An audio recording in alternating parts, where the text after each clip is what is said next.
Hi, everyone. Thanks for downloading the Money Girl podcast.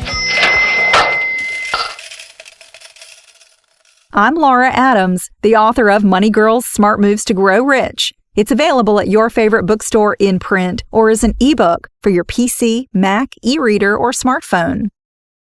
Since the mortgage crisis, whether it's better to own or rent your home has been a controversial topic. Some people have sworn off home ownership forever, and others have decided that there's never been a better time to buy multiple properties. No matter your opinion, you should understand the 5 major financial benefits that homeowners receive so you can evaluate if becoming one is right for you. Benefit number 1, paying a low mortgage rate. Undoubtedly, one of the best reasons to make the leap into homeownership right now is that borrowing money is cheap. Interest rates are at historic lows, below 4% for a 30-year fixed-rate mortgage and below 3.25% for a 15-year term. Here's an example using the current interest rates. The principal and interest you'd pay for a fixed-rate mortgage of $150,000 cost about $700 a month over 30 years, or $1,000 a month for 15 years. 10 years ago, these same mortgages would have cost $1,000 a month for the 30-year option and close to $1,300 a month for the 15-year loan because the interest rates were higher. Over the long run, low interest rates can make owning a home much cheaper than renting in many parts of the country. Of course, you have to factor in additional expenses such as property tax, insurance, maintenance, a down payment, and closing cost when considering whether you can truly afford to own a home. Benefit number 2, paying low home prices. The second financial benefit to buying a home in our current economy is that real estate prices are depressed. In other words, real estate is still a bargain in many areas of the country. If you have a home to sell, well, that's not particularly comforting.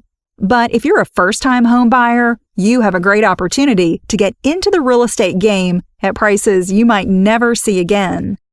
As home prices eventually trend back up, the appreciation allows homeowners to build wealth.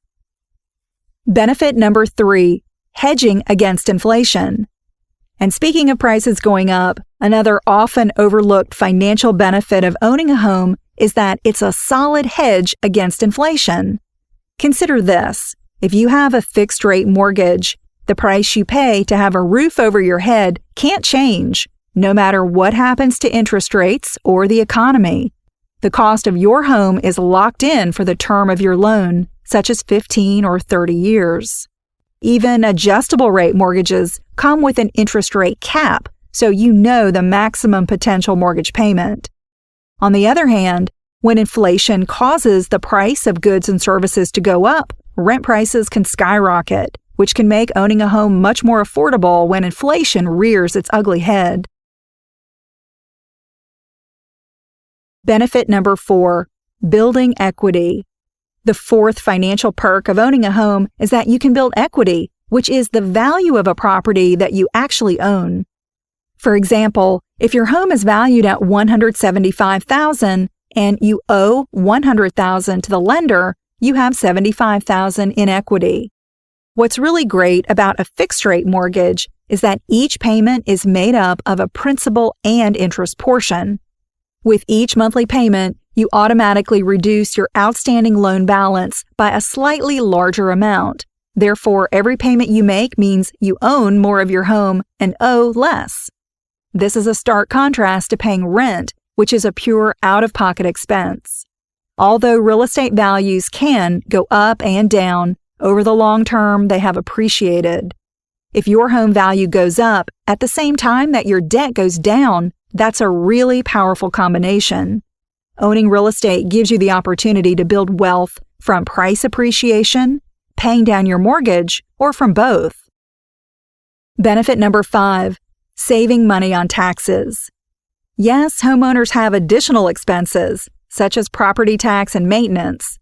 However, the following 4 costs are tax-deductible if you itemize deductions on your tax return. Number 1, mortgage interest. You can deduct the amount of interest you pay on your home loan each year up to a total of $1 million of debt. If you also have a home equity loan or line of credit, the interest you pay for it is also deductible, up to $100,000. If you want to know more about who's entitled to claim this valuable deduction, check out a video I posted for you at smartmovestogrowrich.com. You'll find out what's permitted in different situations, like when you buy a home with someone else, or make mortgage payments but aren't listed on the mortgage or deed. Just visit smartmovestogrowrich.com, click the button that says Videos, and watch the Mortgage Interest Deduction FAQ video. Number 2, points. You can deduct points, which is interest you pay up front at closing for your new home mortgage. This is the case even if you negotiate to have the seller pay points for you.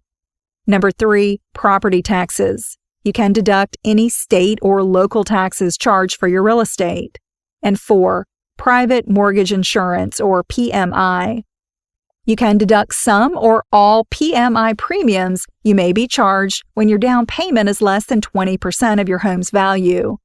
You're ineligible for this deduction if your adjusted gross income exceeds $109,000 or $54,000 if you're married but file taxes separately.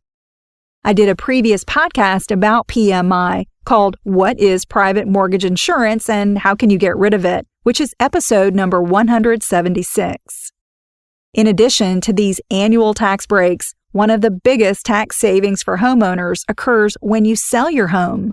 That's because up to $250,000 of profit or $500,000 for a couple who files taxes jointly is not taxed as long as you lived in the home for 2 of the previous 5 years before the sale. This benefit is called the capital gains exclusion, and it's available no matter your age and as many times as you sell a primary residence in your lifetime. Money-saving tax breaks are fantastic, but remember that many expenses are not tax deductible, such as homeowners insurance, homeowners association dues, maintenance, renovations, and local tax assessments for improvements like new sidewalks. There's a lot to consider when it comes to buying a home, both financial and non-financial. It certainly isn't cheap and could leave you in a bad spot if you need to pick up and go. But if you know you can stay in a home for at least 5 years and want to put down roots in a community, the long-term financial rewards of buying can really add up.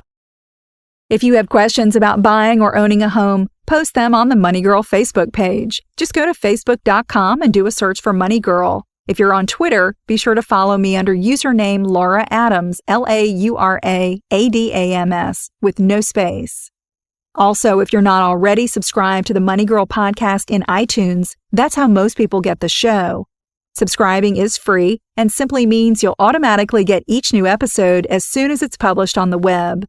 And one more thing, there's a brand new ebook from the host of the Nutrition Diva podcast called Nutrition Zombies, Top 10 Myths That Refuse to Die, that you might want to check out. The diva's real name is Monica Reinagel, and she's a licensed nutritionist and dedicated mythbuster who drives a stake through the heart of 10 persistent nutrition myths so you can get on with eating well and feeling fabulous. I'm glad you're listening. Cha-ching! That's all for now, courtesy of Money Girl, your guide to a richer life.